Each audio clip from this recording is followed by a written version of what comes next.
Welcome to the Great Birth Rebellion podcast. I'm your host, Dr. Melanie Jackson.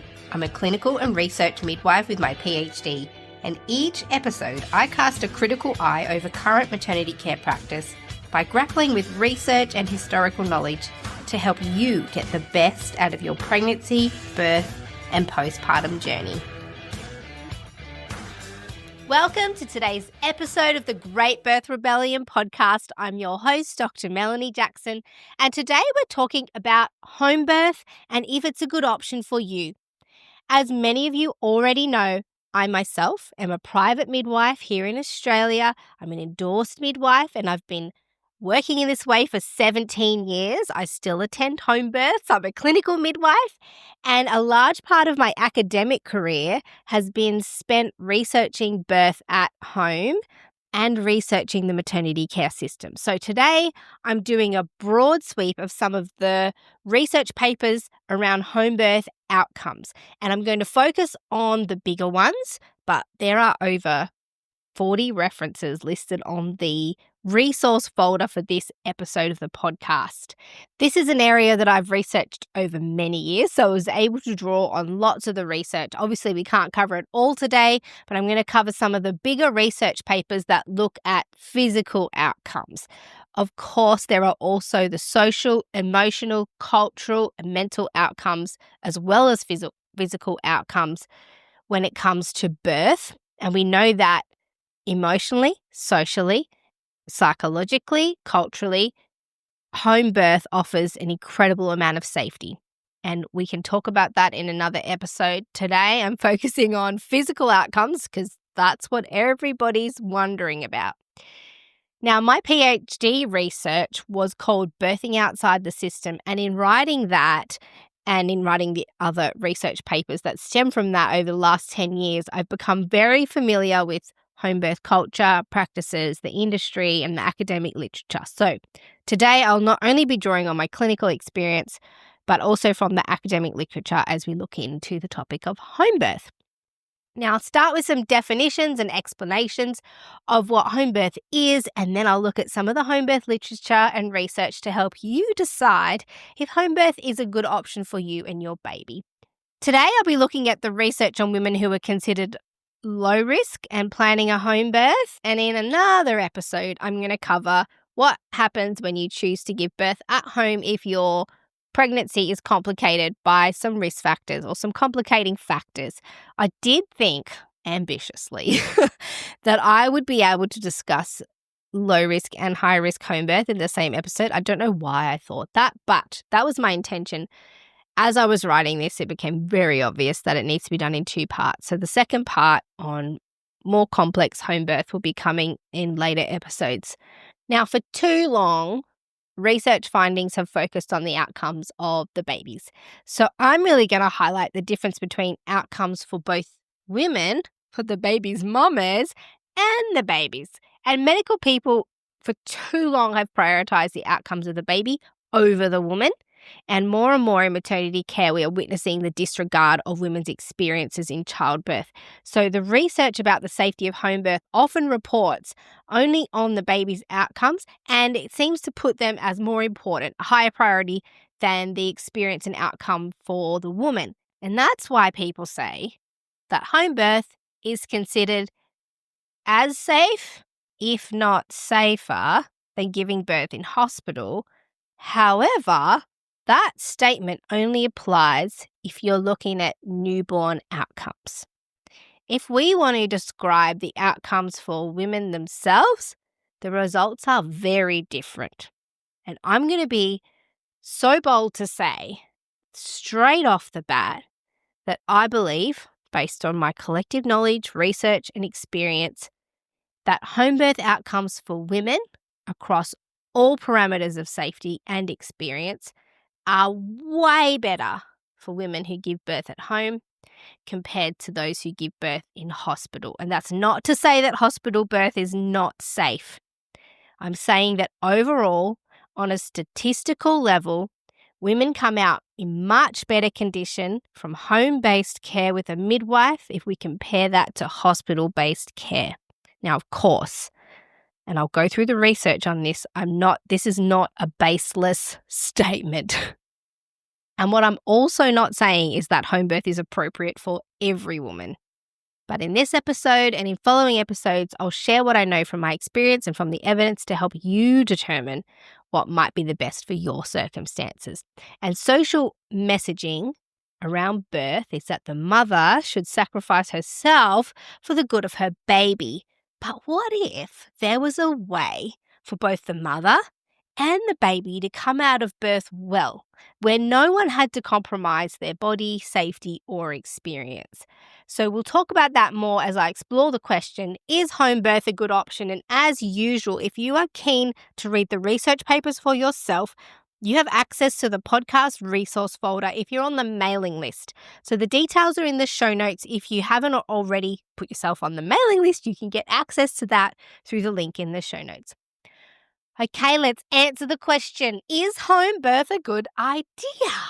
And here's where I make a broad sweeping statement and then spend the next little bit of the podcast justifying it. But from what I can see in the research and in clinical practice and in almost all birth scenarios, excepting a few higher risk scenarios, the women who choose to give birth at home are by far better off physically, emotionally, socially, mentally, spiritually than women who give birth in hospital when you compare maternal outcomes across the whole spectrum.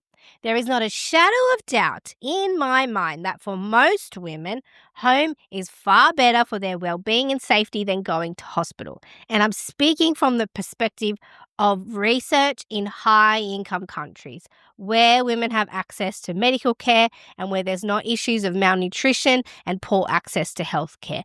Of course, there are some pathological reasons that cause women to become sick during labour and birth, and in these scenarios, women would be better at hospital. But there's no doubt at all from the research that women do much better themselves having been cared for by a midwife in their home, even if they were planning a home birth and end up transferring to hospital.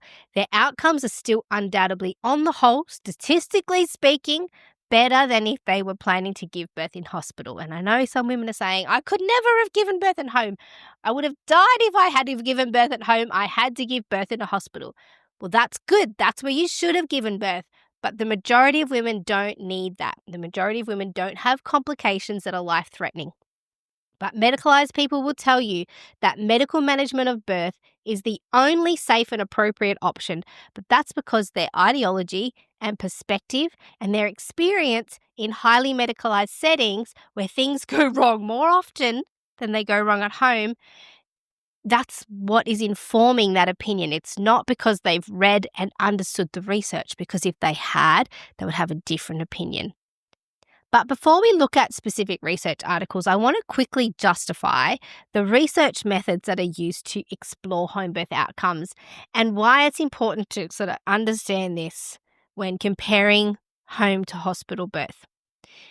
So if you've been a long-term listener of the podcast, you will have heard me talk about the Cochrane database of systematic reviews, which is quite an authoritative publication that usually compares collections of randomized controlled trials on particular topics, and they pull that information. So certainly when you look at interventions and medications, randomized controlled trials are a good option because they typically have a control group. So they work out what happens when you give nothing or a placebo compared to providing an intervention.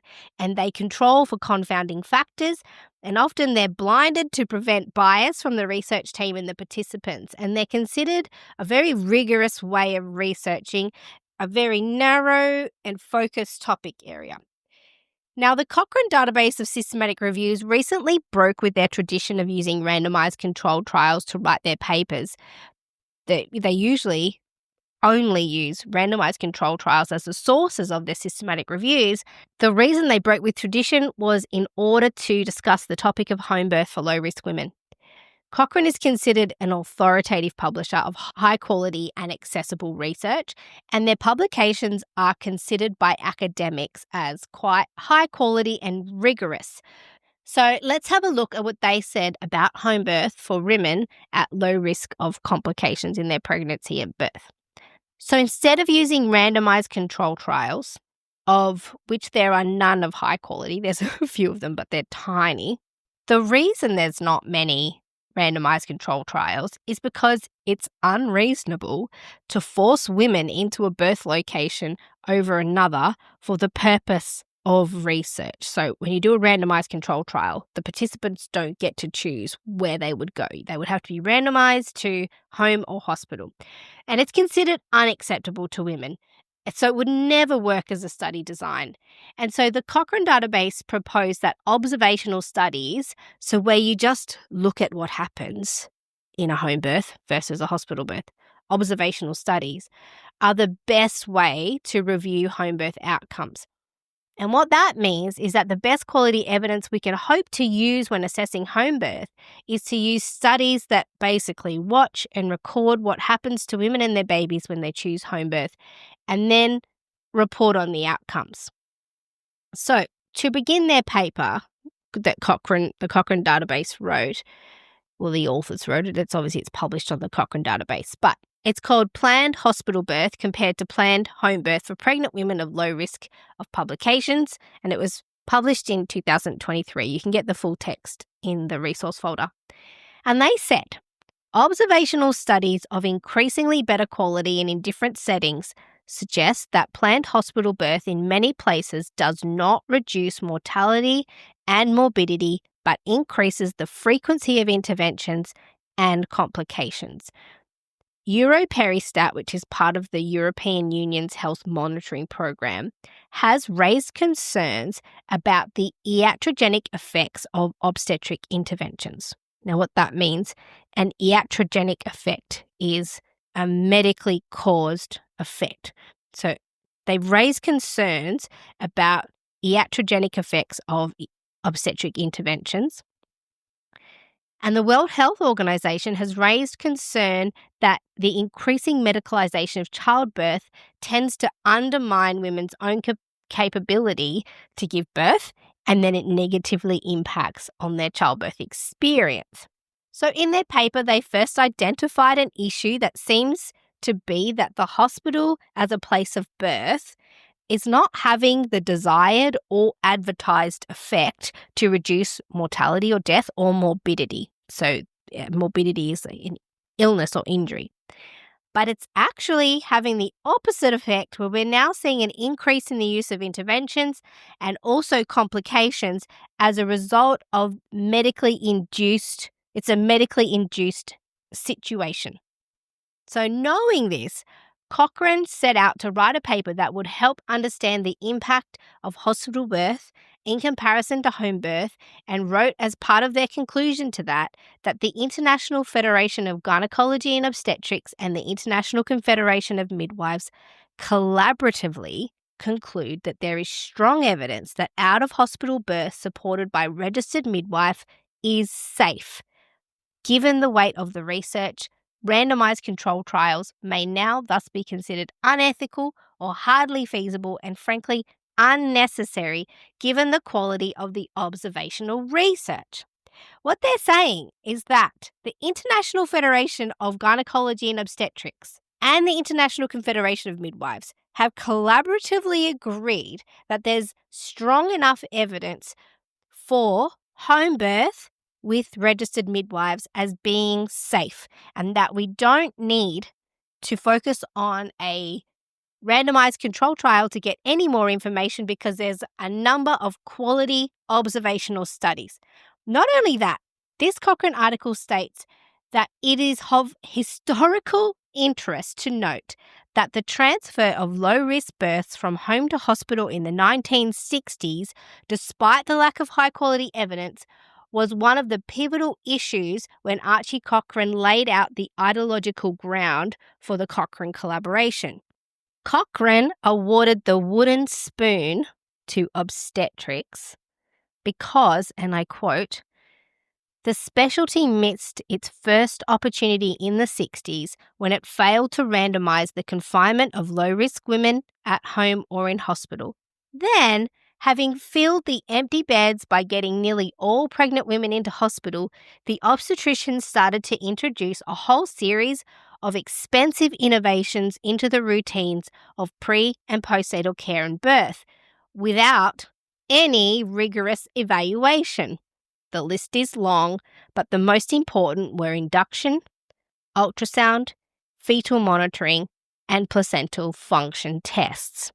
What they're saying is that in the 1960s, when hospital birth became the more popular choice for a historical range of reasons, that obstetrics had an opportunity to study who would be better off at home and who would be better off in hospital. And they missed that opportunity, and simultaneously they introduced a list of unqualified, untested interventions into the care of these women. So the relationship between hospitalization, childbirth, and intervention is still an important issue, and I'm quoting here, there is a concern about the iatrogenic effects of obstetric intervention in women who do not have a clinical need for it, and this has put the restoration of normal birth firmly on the agenda for the 21st century. And those are the words from the Cochrane database. The World Health Organization now explicitly expresses concern that there has been a substantial increase over the last 2 decades in the application of a range of labour practices to initiate, accelerate, terminate, regulate, or monitor the physiological process of labour and birth. So, if hospital is not where it's at, and there are growing concerns in the funneling of every pregnant and birthing woman into hospitals, we have to explore alternative options. And that's what we're doing today. We are looking at home birth. So let's get started. And what is home birth? Well, home birth is a planned birth at home or just outside of a formal birthing institution like a hospital or birth centre. And there's a plan to have a qualified healthcare provider present whose job it is to provide clinical care and midwifery care to the woman and her baby. Now, home birth around the world can look different. Here in Australia, midwifery is regulated, so you will be attended by a university-trained and registered midwife with a set of standardised skills, and the midwife is capable of managing a range of emergencies. However, in other places in the world, you might be attended by a traditional birth attendant with midwifery skills, and they might be the main care providers at home, particularly in lower income countries. And in the USA, midwifery is not heavily regulated, and the rules and laws and training differ from state to state. So it's harder for women to know the skill and scope of their midwife, and the midwives will vary in their level of access to medical equipment and clinical skills. So while in some countries home birth is facilitated through the mainstream maternity care, like a lot of places in Europe and the UK and the Nordic countries, it is integrated into the public health service. In other countries, it's a fringe decision that requires women to pay out of pocket for a private midwife, or some places it's illegal to plan a home birth with a care provider. So here in Australia, and it might be different wherever you're listening from, there are 2 ways to access home birth. It can either be through a publicly funded program where you can apply to be on the home birth program at your local hospital. There are not many publicly funded programs, so only around 15 to 20, the number fluctuates. That's over the whole country, and they have a very strict acceptance criteria. So if you develop complications that don't align with the program, then you might not be allowed to stay on the program be planning a home birth. So while this option is free to you financially, there's still some uncertainties, and they are very difficult to access, particularly if you have complex health needs or you live in an area that doesn't have a publicly funded home birth service. So if you can get on a publicly funded home birth service, it means that you get cared for by a team of midwives who you'll meet over the course of your pregnancy, and then they come to your home for the birth postnatal care. However, because they are employed by the hospital, they are required to adhere to workplace policies and guidelines. So the rates of transfer in a public home birth program are possibly higher than a private home birth model, because the midwives are bound by the requirements of their workplace. So in a public home birth model, there would be 2 midwives at your birth, which is the same if you hire a private midwife. You'll have 2 midwives at your birth, and that's a requirement here in Australia. It could differ where you are. Now, there is some research about the publicly funded home birth programs here in Australia and the outcomes of these services. And this particular paper that I'm looking at is called Insights from a Publicly Funded Home Birth Program. And it was published this year in 2025 by Cheryl Sidery and her team, which you may have heard on the podcast before. And it's available in full text in the resource folder if you want to have a look at that one. You can get access to the resource folder through the show notes.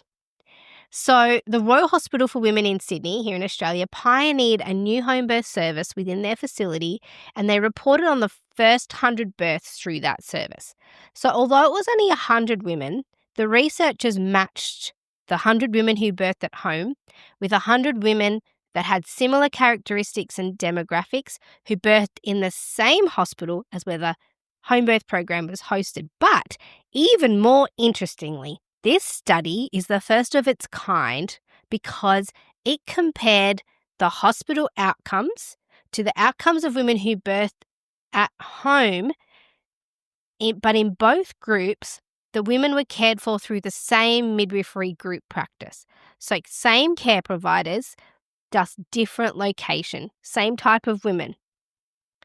So the same midwifery group practice was responsible for the care of all the women in the study, but some women chose to give birth at home and some chose to give birth in hospital.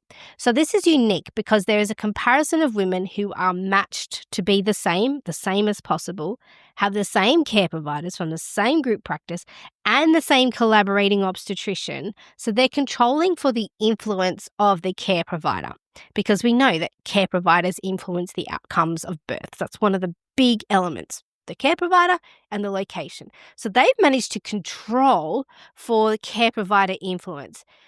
And that means we're more likely to be able to measure the impact of what just changing the location, just giving birth at home can do to difference in outcomes compared to hospital, because the main differing factor between the two groups was the location. So then they reviewed the data and they were particularly interested in 8 things: normal birth rates, caesarean births, instrumental births, postpartum hemorrhage over 1,000 mils, APGAR scores, birth weight, any major perineal tears, so 3rd or 4th degree tears to the perineum, and episiotomy.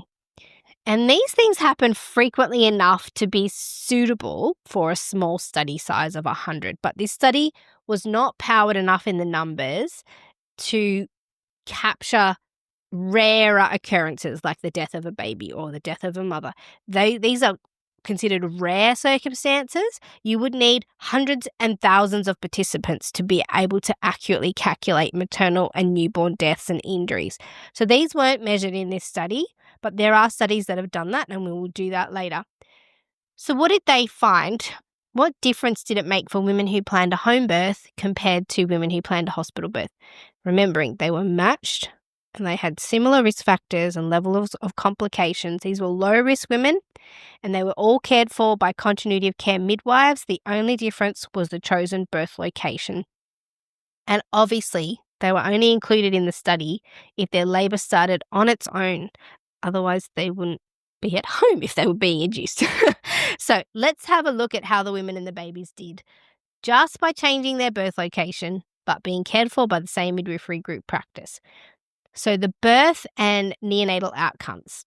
In home birth, the normal birth rate, so 0 interventions, was 88%. Low-risk women cared by midwives at home. Now, the rate of normal birth for women who were low risk, cared by midwives in hospital, was 73%. So that's 88% compared to 73%.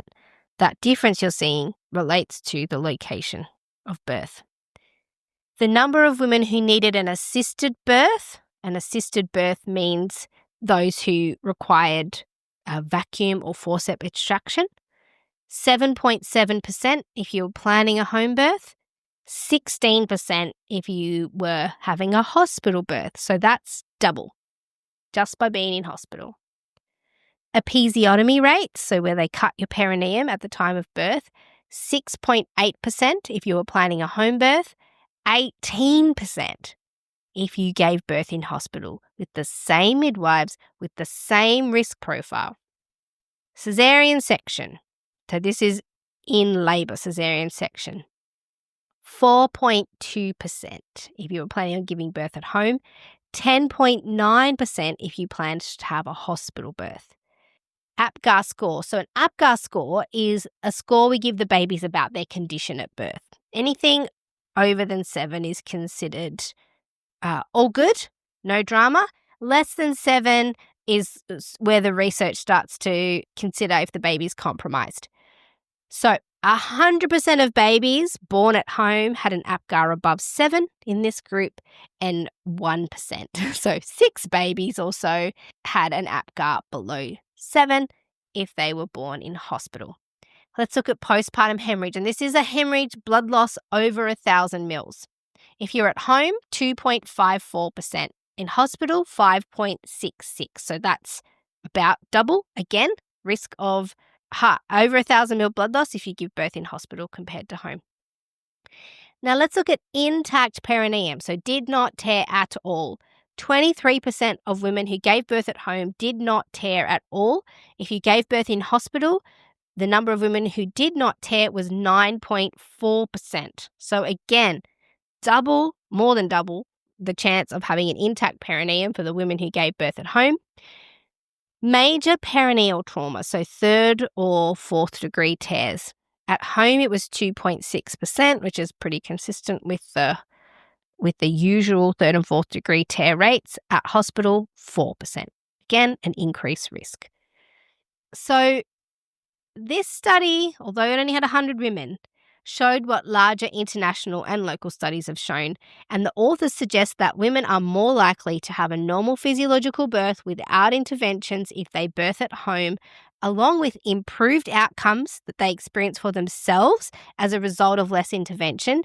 And this just shows the safety of giving birth at home for women, but also for the babies. Good outcomes all round, and better outcomes for the women who gave birth at home than in hospital. Remember, they're all low risk and they all had the same maternity care providers. So the difference is demonstrated in the location. So yes, a smaller study, but unique in its design, and it found the same as larger studies. But we're not going to stop there, because there are much larger studies we can refer to when we're asking questions about the outcomes for women and babies. Another interesting thing about that study is that this publicly funded home birth program was unique in that the midwife who mentored these midwives into home birth practice was an experienced private home birth midwife herself. So the hospital midwives were able to learn from a private midwife as they were mentored into caring for women outside of hospital, because a lot of midwives have not got experience in caring for women at home, and this was unique because this group of midwives were mentored by a private midwife, an experienced one. I wonder if that made difference to the outcomes. But this paper attributes this type of mentorship to the success of the program, and the authors are keen to explore how impactful the expert mentorship is on the home birth outcomes. Now, another study done here in Australia with reference to publicly funded home birth programs, and this was done when the publicly funded home birth programs were more in their infancy. And it's called Publicly Funded Home Birth in Australia, a review of maternal and neonatal outcomes over 6 years. And it was done in 2013. So about 15 years ago. And this was the first national evaluation of a significant portion of women who were choosing publicly funded home birth in Australia. And 9 of the publicly funded home birth programs in Australia provided data, and they collected 1,807 women's information. These are the women who intended to give birth at home at the onset of labour. Now, 84% of women in the study who planned to give birth at home did give birth at home. So there was a 17% transfer rate to hospital during labour or within a week of giving birth. So things can happen in the week after that, maybe require some medical attention. Obviously, there was over 1,000 babies in here, so we could make a few conclusions about the possible stillbirth or early neonatal death rate. So the rate of stillbirth or early neonatal death, so within the first 7 days of birth, was 3.3 per 1,000 births. But when they excluded the expected fetal anomalies, so there were some babies who had anomalies where they weren't expected to survive birth, when they excluded those, the stillbirth and early death rate was 1.7 per 1,000. And the rate of normal birth was 90%. 90% of the women had a normal vaginal birth without interventions. Now, for comparison, I did have a look at the Australian Institute of Health and Welfare statistics on stillbirth, and this is the Australian Mothers and Babies report, and I brought that up for 2013 to check what the usual stillbirth and neonatal death rate might be. And in 2013, at the time that this paper was released, the stillbirth rate in Australia was 7.1 per 1,000. So that's just for reference. Of course, this included babies with deformities and prematurity, but it gives some comparison. So just saying that the 3.3 in 1,000 stillbirth and early neonatal death rate is somewhat equivocal. It's not a higher than expected rate. So that's some of the research on the publicly funded home births here in Australia. And in countries like the UK, where midwives are more able to facilitate planned home birth as part of a public maternity care system, and where the population is larger, they're able to do more extensive study. And that included huge numbers of women. So let's have a look at the Birthplace in England study. That's the common name for the study. But if you're interested in having a look at this one yourself, it's in the podcast resource folder as a full text paper, and it's called Perinatal and Maternal Outcomes by Planned Place of Birth for Healthy Women with Low-Risk Pregnancies, the Birthplace in England National Prospective Cohort Study. So this one is cool because it compares outcomes across 3 locations: home, birth centres, and hospital births. And it also breaks the birth centres up into a detached birth centre that's away from a hospital, or an attached birth centre that's either attached or very close to the hospital, affiliated with the hospital. They only looked at low-risk women, and it was also helpful, though, that they commented on the outcomes for women who are having their first baby compared to subsequent babies to see if there was a difference. Now, we know that there is often a difference between the first birth. It can be a lot harder than subsequent births. So this study broke up the findings between first babies and subsequent babies. Now, this study was a prospective cohort study, which means the study participants were tracked over a period of time, and women were included in the study group depending on where they planned to give birth at the start of their care. So regardless of whether they were transferred during labour or not, or immediately after birth, they were still included in the home birth group, which is for those out there, that's a good way of looking at outcomes. The authors also compared each of these groups, birth centre, home birth and hospital birth, they compared those to an obstetric group of the same type of women, low risk, that were cared for in hospitals in an obstetric unit where it's more doctor-led care. And they wanted to establish whether the outcomes differed for women who were receiving midwifery care compared to obstetric care, even though they were all low risk. The outcomes that they were looking for were grouped together when they examined the findings. So we call this a composite outcome. So there's some really, again, rare occurrences that happen in birth, and that includes things like stillbirth, death after the baby's born. Certain complications are a lot more rare, and so in order to study them effectively, or to not need millions of people in a study, you can group them together, and when you do your report, you report on how many of those instances happened collectively.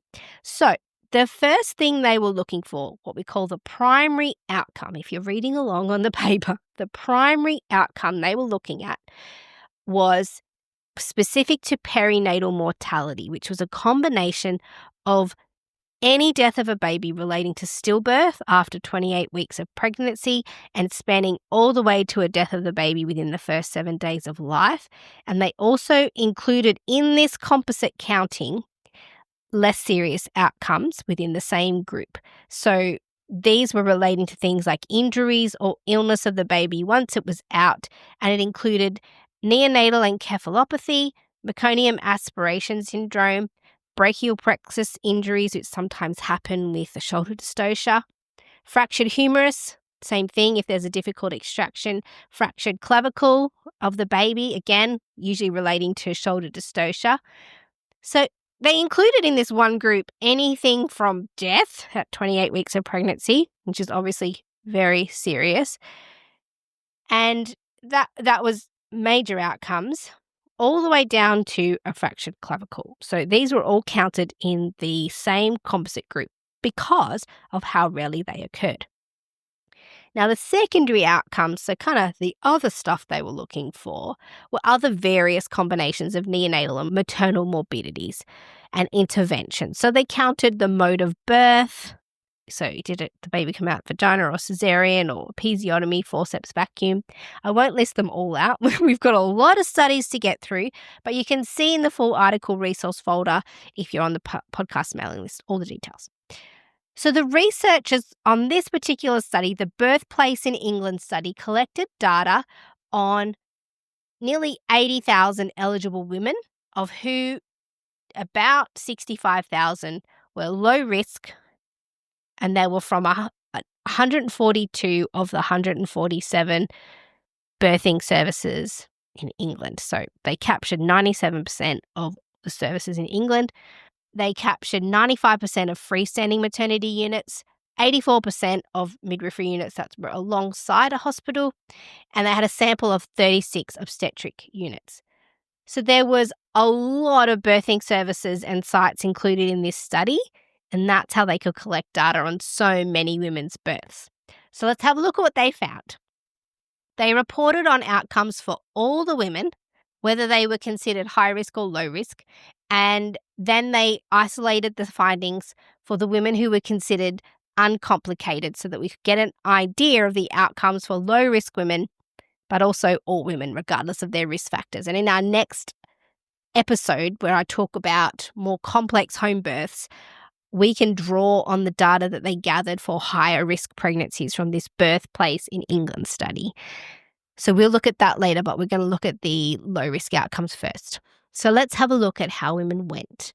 And this can be measured by the number of women who experienced what the study called a normal birth. So they defined a normal birth as a birth without induction, epidural, forceps, vacuum, cesarean section, or episiotomy. So the baby came out under the woman's own power, no cuts, no surgery, no instruments, no medication.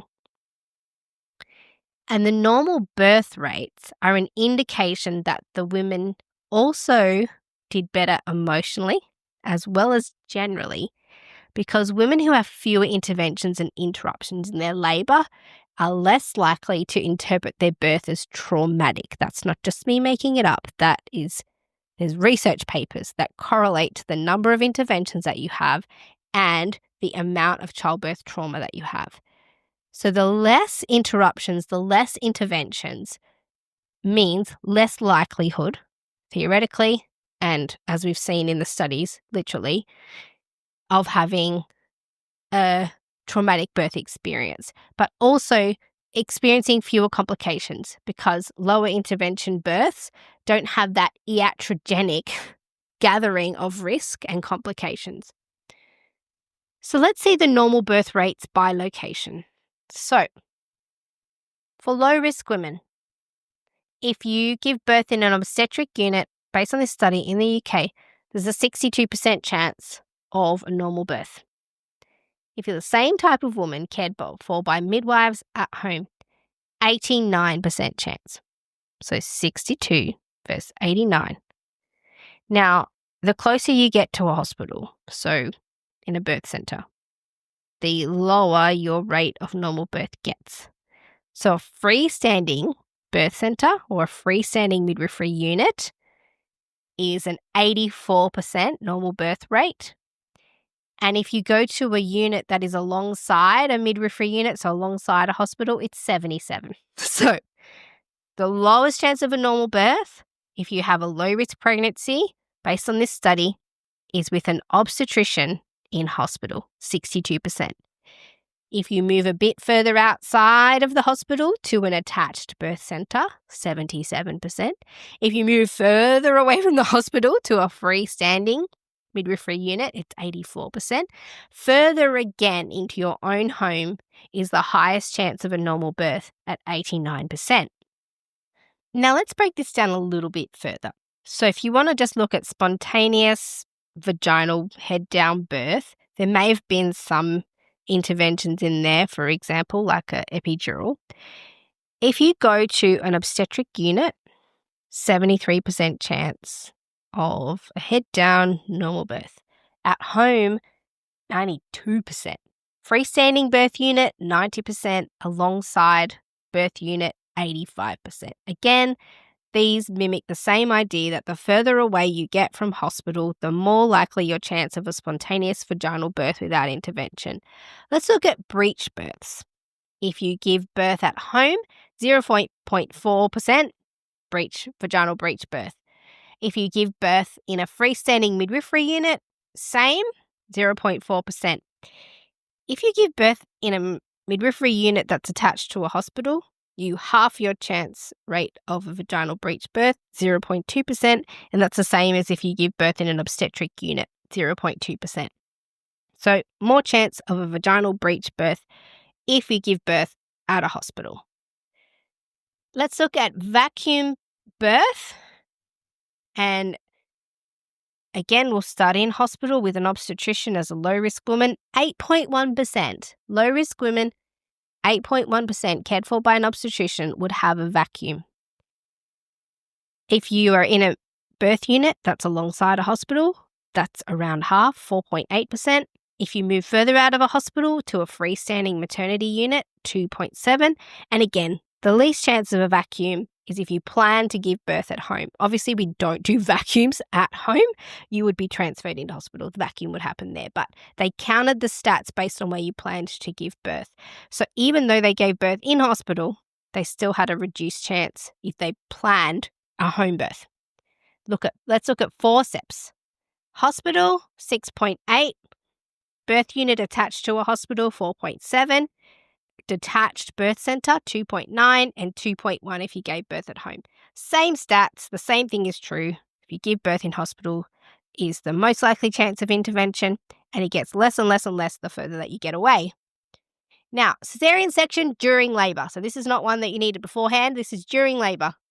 If you're at hospital, 11.1%.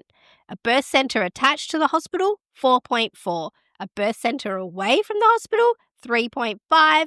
And at home, 2.8. The story is the same for third and fourth degree tears, most likely in hospital, least likely at home at a sliding scale. Blood transfusion. We give blood transfusions if you've lost a lot of blood. The most chance of you needing a blood transfusion due to profuse blood loss is in hospital. And your least chance is if you're in a freestanding birth centre. It's ever so slightly better than home, 0.5 versus 0.6. But you're twice as likely to need a blood transfusion if you give birth in an obstetric unit as a low-risk woman. At home, the blood transfusion rates were 0.6%, needed a blood transfusion. If you go to hospital, it's 1.2%, so double that. You know, hospitals often are touted as the place to keep safe if you have blood loss. But what this is showing is that you may be more likely to have excessive blood loss if you give birth in hospital. And home is protective, or being away from the hospital is protective from excessive blood loss. And that's mimicked in other studies that I will talk about later. And here's where it also gets interesting. So, augmentation with artificial oxytocin. So this is where you're already in labour, but because your labour's not going fast enough, and I'm using inverted commas fast enough, there's something slowing it down. If you're in hospital, they quite readily and quite excitedly offer you some IV artificial oxytocin to help speed it up. So look, these findings mimic that cultural aspect of maternity care in hospital. So if you're at home, the likelihood of needing artificial oxytocin to speed up your labour is 5.4%. If you go to a birth centre, 7.1. If you go to a birth centre that's attached to a hospital, 10.3. If you give birth in an obstetric unit as a low-risk woman under the care of an obstetrician, the chances of having artificial oxytocin to speed up your labour are 23%. That's compared to 5.4% if you give birth at home. I mean, it is what it is. Those are the stats. That's what they found. And it's the same story for epidural use. So if you're at home, 8.3% of those women ended up transferring in for an epidural. Birth centre, 10.6. And alongside, attached to the hospital, birth centre was 15.3. And 30% of women, low-risk women who gave birth in hospital, had an epidural. Now, here's another little interesting tidbit. Maybe I'm the only one that finds it interesting. But in hospitals, they manage the birth of the placenta usually actively, where you give an injection of oxytocin and you pull the placenta out. And they do this because they believe that it's going to reduce the amount of blood loss that the woman would have. The thing is that in this study, they found that you're twice as likely to need a blood transfusion and therefore have had a lot of blood loss if you give birth in an obstetric unit. And here what we can see in these stats is that only 6.1% of women who gave birth in an obstetric unit had not had the active management, did not have the injection to give birth to the placenta. So around 94% of women were given the injection and had their placenta removed from them, hoping that it would prevent blood loss. But, in fact, they experienced double the amount of blood transfusions that were required. Now, at home, 31% of women had no active management, so they just gave birth to their placenta under their own power without any medication. Yet at home, they managed to halve the number of women who needed a blood transfusion. So, and we've spoken about this on the podcast before, about how physiologically managed placental birth can actually prevent excessive blood loss, and perhaps that's what they're seeing here. Now, this is a more interesting one too, is episiotomies. If as a low-risk woman you give birth in hospital with an obstetrician, according to this study, you'll get an episiotomy 19% of the time. If you give birth at home, 5% of the time. I still think that's too much. But anyway, the stats are clear. You're about 4 times more likely to get an episiotomy as a low-risk woman in hospital compared to if you stay at home. Now, let's have a quick look at transfers. So how many women required transfer from out of hospital to in hospital? And again, transfer doesn't mean failure. It doesn't mean there's something wrong. Some transfers are precautionary, some are for pain relief. There are a huge number of reasons. So don't just think that this is how many transfers means how often there's emergency or how often things go wrong. We do transfer for emergencies, yes, but not all transfers are an emergency. So I had a look at the subdata for the study, which is in a different paper, by the way, which is also in the resource folder.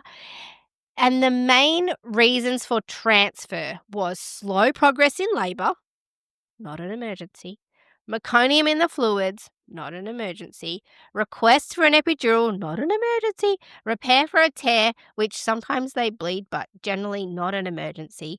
And those were the main reasons that made up the bulk of transfers. So all of these could be transferred in a car and not require an ambulance unless, of course, there was excessive blood loss. So the transfers weren't all necessarily emergency transfers. The bulk were for non-emergency situations.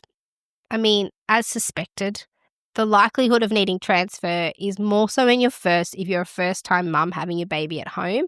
The transfer rates were around 30% compared to if you were having a second baby, which was around 5%.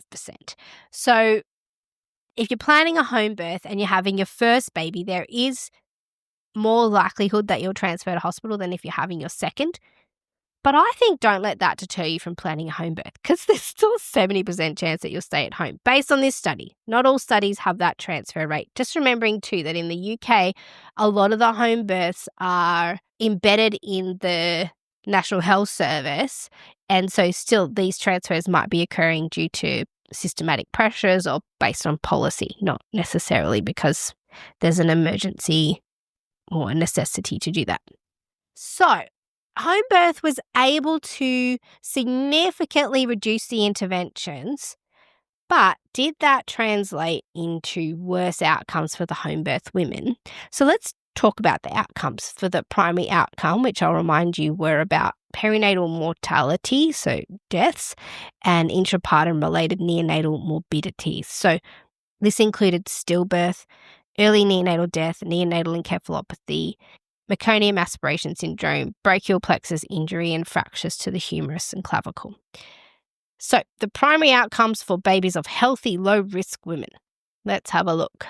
And I'm going to warn you here that it does look as though if you're having your first baby at home, that your outcomes are going to be poorer than if you give birth in hospital. But I'll tell you the stats because this is a decision for you to make, not for me to make. The risk of something is interpreted by the person who is going to be exposed to the risk, not to anybody else. So that primary outcome, which included stillbirth and a range of other morbidities and injuries. Of the 4,488 women who gave birth at home, 39 of their babies had an event included in that composite group, and that translated to 9.3%. For the women who gave birth in an obstetric unit, there was 52 babies of 10,500, which translated to 5.3%. The best outcomes for babies were experienced in the birth centres, which were the lowest rate of stillbirth, injuries. So from this study, think of how does it feel to hear, if you're a first-time mum, having your baby at home, you're going to be exposed to a whole lot less intervention, a whole lot less medication, tools, cuts, surgery, all that kind of stuff. And this study is saying that there is an increased chance of your baby having a poorer outcome at home at a rate of about 39 babies to 4,488. So that's the information from this paper. I know there's a lot of numbers, in this research paper. So if you need to see these graphs yourself, they are in the research paper, easy to read. Now, this risk is mitigated if you've had a baby before. That's typical. Second births and subsequent births are a lot less complicated. So your outcomes actually improve for babies if you're having your second baby at home. But this study is one of the reasons why some obstetricians will say have your first baby in hospital, because there seems to be an increased rate of poorer outcomes if you're having your first baby at home. However, that is not a decision for us to make if that risk feels too high. That's a decision for you to make. So the findings of this study, the Birthplace in England study, demonstrated that transfer rates to hospital from home were much higher if you're having your first baby. It ranged from about 35 to 45% than if you were having your second baby, which ranged from 9 to 13%. And the incidence of adverse perinatal outcomes was low in all settings, all very safe statistically. However, there was an increase in perinatal morbidity for women having their first baby who gave birth at home. And any woman planning to give birth at home was significantly less likely to have an instrumental or operative birth or to receive any medical interventions. So this study showed that the further away from hospital you give birth, the more detached from the mainstream maternity services you are, the more likely you are as a woman to have less complications, less interventions. You're more likely to have a normal birth. But if you're having your first baby, if you're a first-time mum, this correlates with a slight increase, but still a relatively small number overall of an adverse outcome for your baby. On top of, if you're having a subsequent baby, that risk is gone. So the authors concluded that their results support a policy of offering healthy first-time mums and subsequent mums, so primips and multips, with low-risk pregnancies, a choice of birth setting and that adverse outcomes are uncommon in all settings. So while interventions during labour and birth are much less common for births planned in a non-obstetric unit, so at home and birth centres, for primates, first-time mums, there is some evidence that planning a birth at home is associated with a higher risk of an adverse perinatal outcome, but that women's choices should nonetheless be supported if they choose to give birth at home. So the authors still concluded that it's still very, very safe comparatively to give birth at home if you're having your first baby. Obviously, for women having their second, it was you can definitely say that. But the adverse outcomes were limited, but obviously more so if you're having your first baby at home. Now, unfortunately, the study was unable to determine the reasons for the poor outcomes for mothers who are having their first baby, but nonetheless, the authors suggested that first-time mums should still be offered the opportunity to give birth at home if they're well informed. And this is where we allow women to make their own choices after receiving all of the information. And certainly women themselves experience better outcomes at home. So now it's up to you to do the risk assessment on that one. Is balancing the risk to yourself in hospital versus the potential increased risk for if you're having your first time baby at home. Now, that's what I'm going to say about the safety of publicly funded home birth programs that are well integrated into maternity care services. That's obviously not all the research. There's heaps more, and a lot of it has a similar correlation. That's all I can cover today. But go to the resource folder for a more extensive list of papers that you can have a look at. But they largely all say a very similar thing, and that is that home birth is, on the whole, just as safe as hospital birth for babies and safer for women who are cared for by skilled midwives and where there's access to medical care and transfer if needed. Now, if you don't have access to a publicly funded home birth option, the other option is to hire a private midwife, which means that you personally select the midwife, and that is different in the publicly funded home birth programs. Is often you're just allocated a midwife, you don't get to choose. So with a private home birth midwife, that means you personally select the midwife that you want for yourself, but you also pay them yourself. So private midwives are self-employed. They're not staff members of a hospital, therefore you pay out of pocket for their services. So you hire them as your personal midwife, and you can claim a small portion back on Medicare for antenatal postnatal care if you're here in Australia. There is no current financial rebate for birth care at this time if you're planning a home birth, but that appears to be coming sometime soon, hopefully. So hiring a private midwife in Australia costs somewhere between $6,000 and $9,000 depending on the midwife and your arrangement. Private midwives set their own fees, and then you'll get around $1,500 of that back through Medicare. Now, the issues with private midwifery are similar to that of a public home birth program, in that there is high demand for them, but there are only about 250 midwives in all of Australia who provide private home birth services. So not only can not all women afford a private midwife, but finding one that you like can be difficult because there are so few around. So on the plus side though, private midwives have a wider scope of practice. So they're capable of a lot more things often, and they have a higher tolerance for risk when caring for women who have complicating factors. So often women who are risked out of a publicly funded home birth program will seek out a private midwife because they know that those midwives have fewer restrictions on who they can care for. So if we want to look at the outcomes for home birth where the majority of women give birth with a private midwife, we've got the Birthplace in Australia study, which was done in a very similar study style to the Birthplace in England study. However, in Australia, at the time of the study, there were not a large number of publicly funded home birth services. So the majority of the home births that were included in this study were women who were cared for by private midwives. So let's have a look at this study because this pulls the data from 8 Australian states and territories, and it included women with uncomplicated pregnancies who gave birth between 2000 and 2012 to a single baby that was head down at full term, and it included 1,250,000 births. Now, of the number of women that they had in the study, 8,212 gave birth at home. So this study also divides the statistics between first-time babies, first-time mums, and women having subsequent babies.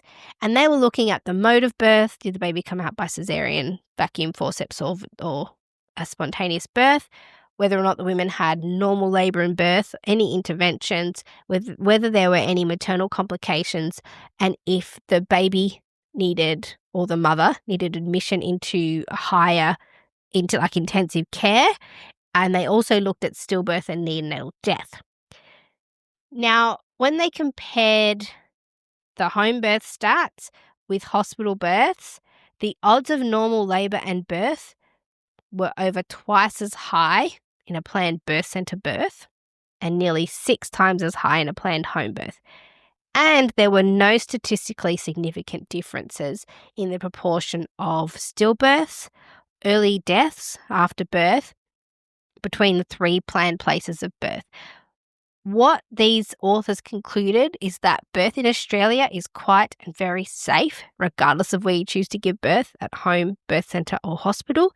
However, in hospital, they need to do a lot more interventions in order to keep birth safe compared to home and birth centre. So the authors concluded that this is the first Australia-wide study to examine outcomes by planned place of birth for healthy women in Australia having an uncomplicated pregnancy. Planned births in birth centres or at home are associated with positive maternal outcomes, although, there was somewhat 8,000 or so home births. It was a smaller study. They suggested that there are no significant differences in the perinatal mortality rate, although the absolute numbers of deaths were very small, and therefore firm conclusions cannot be drawn about specific perinatal mortality outcomes. And that's because they only had around 8,000 home births. So they weren't, that's not big enough. A baby dying at birth is a very rare occurrence, and so 8,000 still doesn't seem like enough to be able to get an accurate statistic if that's more likely to happen at home or at hospital, which is good news.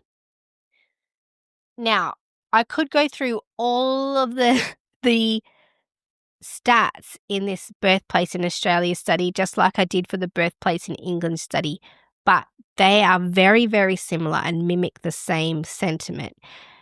So the authors of this paper said that this is the first in Australia to examine maternal and perinatal outcomes by planned place of birth, and this study demonstrated results consistent with several other international studies of planned place of birth.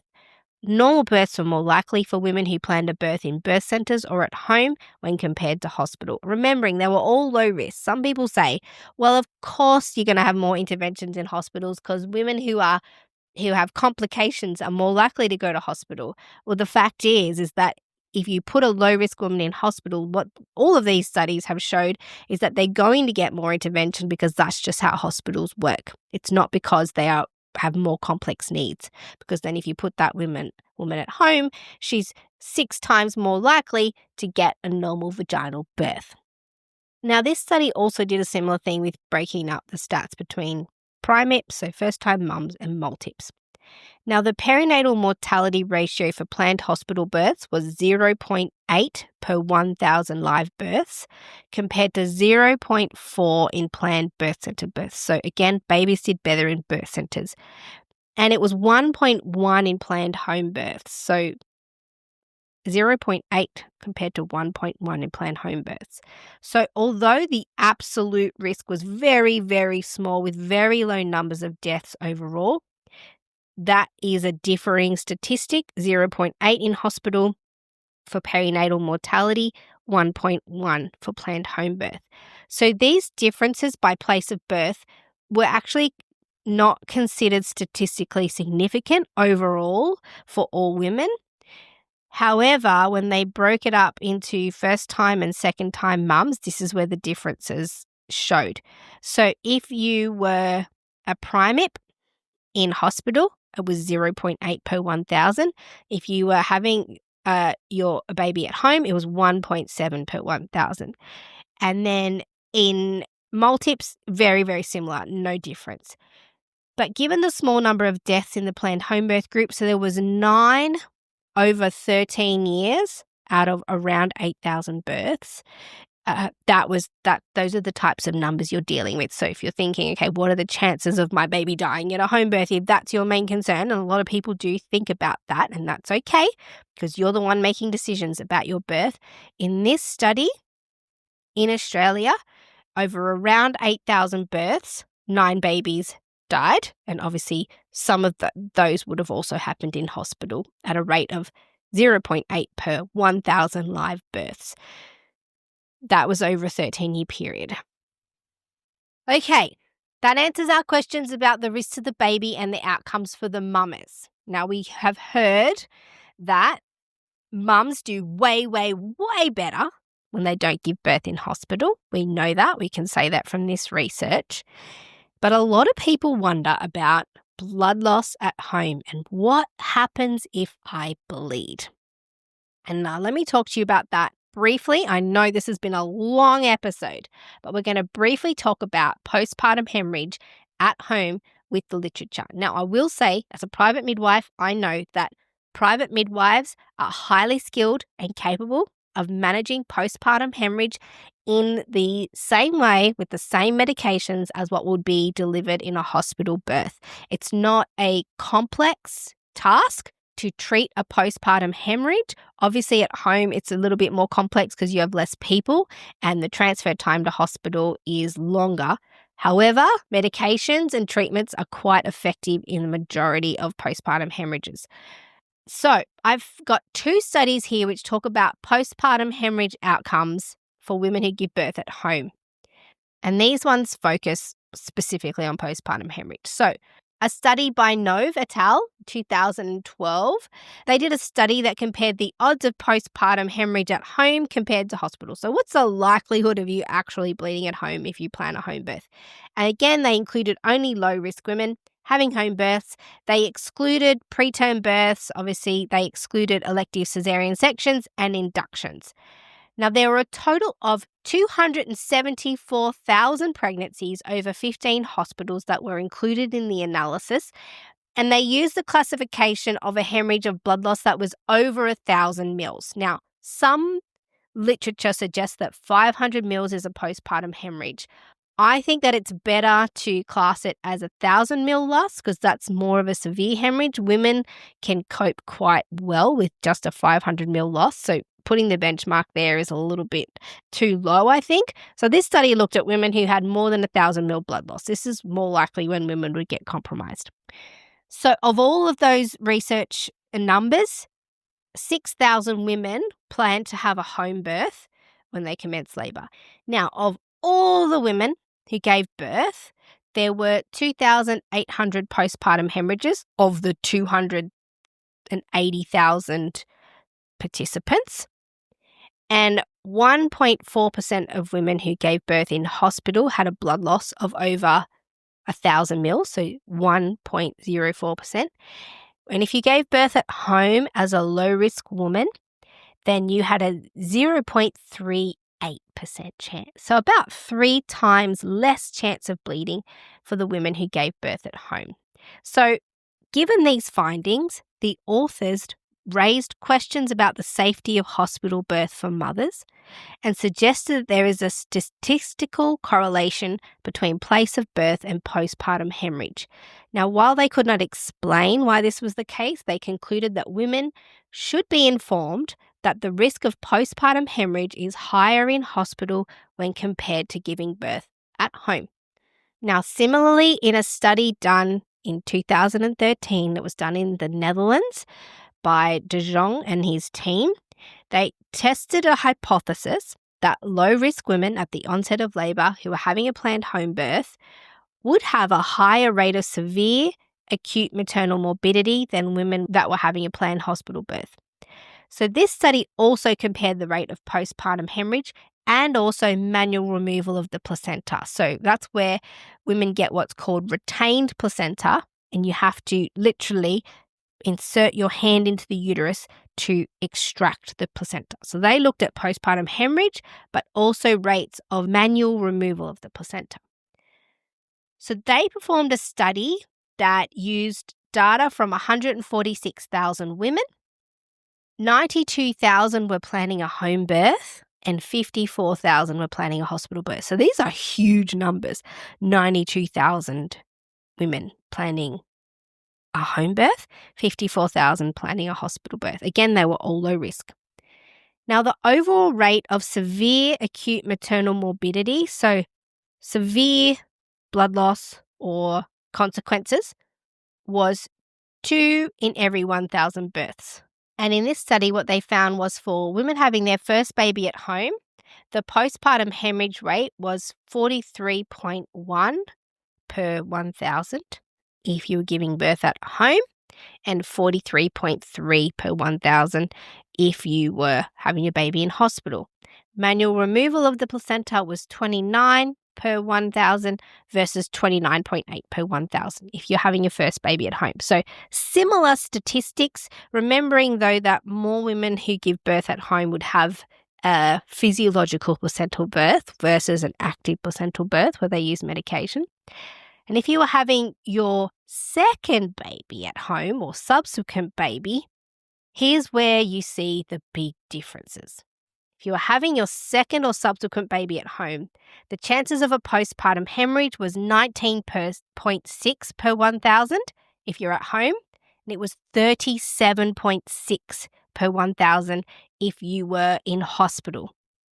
Similarly, manual removal of the placenta was 8.5 per 1,000 if you were giving birth at home as a woman who's had babies before, 8.5, or 19.6 per 1,000. So the authors concluded that low-risk women planning home births had lower rates of severe acute maternal morbidity, and that the differences between home and hospital were statistically significant, particularly for women who'd had babies before. Now, this large study shows that there is no evidence that planned home birth for low-risk women leads to severe adverse maternal outcomes, and that the maternity care system should support home birth, and that's where you will see the greater outcomes. So, from this literature, we can conclude that the evidence supports planned midwife-attended home births as being equally safe as hospital births for low-risk women, and indeed safer in terms of rates for obstetric intervention and postpartum hemorrhage. However, primips, so women having their first baby planning a home birth, may not expect neonatal outcomes as positive as those experienced by multips, women having subsequent babies, but still the risk of poor outcomes is very low. So the research indicates that first-time mothers can and still should consider giving birth at home as safe enough to keep it on the table as an option, especially if they value their own well-being equal to that of their baby. So although women having their first babies at home are more likely to transfer, I would encourage you not to discourage you from planning home birth just because there's a higher rate of transfer.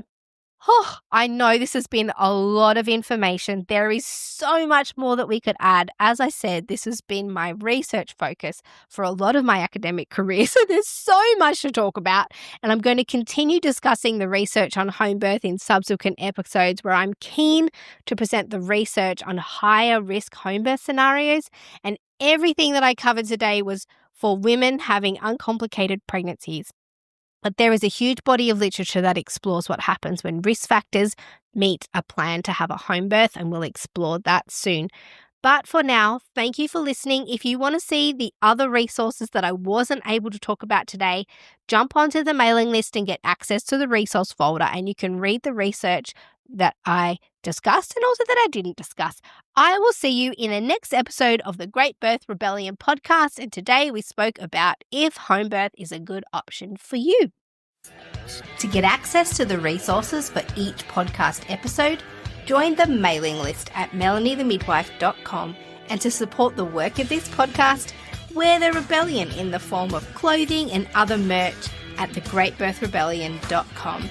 Follow me, Mel, at Melanie the Midwife on socials, and the show at The Great Birth Rebellion. All the details are in the show notes.